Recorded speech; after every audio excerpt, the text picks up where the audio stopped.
قطر میں بھارتی جاسوسوں کو سزائے موت۔ قارئین کو یاد ہوگا کہ بھارت کے ایک جاسوس کلبھوشن یادیو، جو بھارتی نیوی کا ایک افسر تھا، بلوچستان اور کراچی میں دہشت گردی میں ملوث تھا، جس میں سینکڑوں افراد مارے گئے تھے۔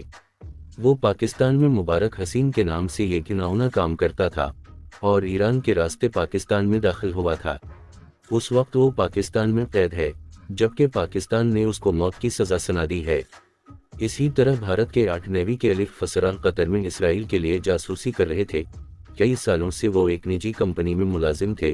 ان کی جاسوسی کا عالم 2022 میں ہوا اور اسی سال ان پر مقدمہ چلایا گیا، جس میں انہیں موت کی سزا سنائی گئی۔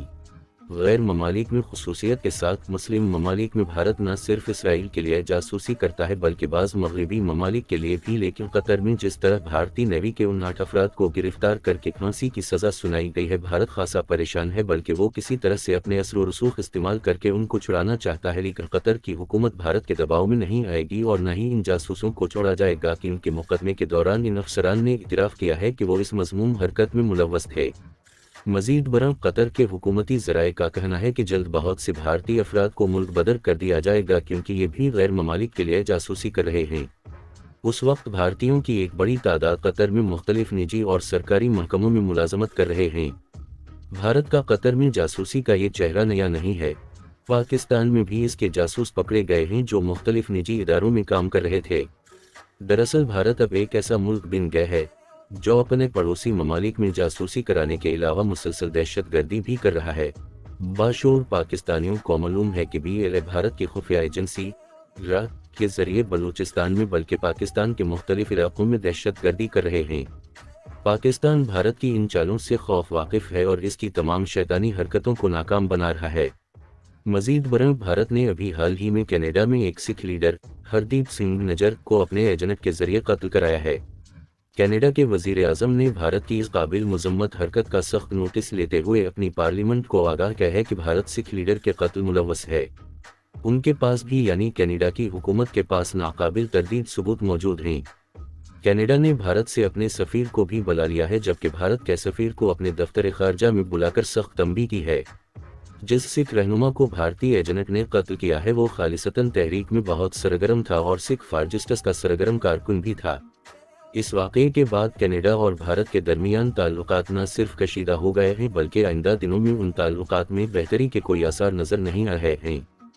دراصل بھارت جنوبی ایشیا کا وہ واحد ملک ہے جو اس خطے میں اپنی ناجائز بالادستی قائم کرنے کے لیے اپنے پڑوسی ممالک میں دہشت گردی کرا رہا ہے، بلکہ اپنے ایجنٹوں کے ذریعے ان کے سیاسی معاملات میں بھی درپردہ مداخلت کر کے انہیں کمزور کر رہا ہے تاکہ بعد میں اس کو فوجی مداخلت کرنے کا موقع مل سکے۔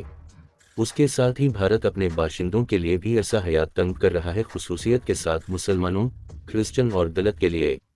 اس کا فلسفہ ہندوتو بھارت کے سیکولر ازم سے نہ صرف متصادم ہے بلکہ نریندر مودی آواز کے انتہا پسند ساتھی بھارت کو ایک ہندو ملک بنانے پر تلے ہوئے ہیں، اسی لیے وہ بھارتی مسلمانوں کے لیے بے تحاشا مصائب کھڑے کر رہا ہے۔ بھارت کے صحافی جب نریندر مودی کی اس پالیسی کے خلاف اپنے خیالات کا اظہار کرتے ہیں تو ان کو گرفتار کرنے اور خواتین صحافیوں کو ہراساں کرنے سے بھی باز نہیں آتے ہیں۔ اس وقت بھارت صحافت کی آزادی کے زمرے میں خطرناک ملک بن چکا ہے۔ بعض صحافیوں کو منظر سے غائب کرنا بھارتی حکومت طرح امتیاز بن چکا ہے۔ چنانچہ قطر میں بھارت کے جن نیوی ملازمین نے اسرائیل کے لیے جاسوسی کی ہے، ان کو کسی بھی قیمت پر چھوڑنا قانون کی توہین ہوگی۔ ویسے بھی اسرائیل اس وقت جس طرح غزہ میں بول رہے بچوں اور عورتوں کو بڑی سفاکی سے قتل کر رہا ہے اور بھارت اس کا ساتھ دے رہا ہے، بلکہ خفیہ طریقے سے بھارت اپنے ملک میں تیار کردہ ہتھیار بھی اسرائیل کو بھیج رہا ہے۔ بھارت کی حکومت اور اس کی پارٹی بھارتیہ جنتا پارٹی کھل کر اسرائیل کی حمایت کر رہی ہے۔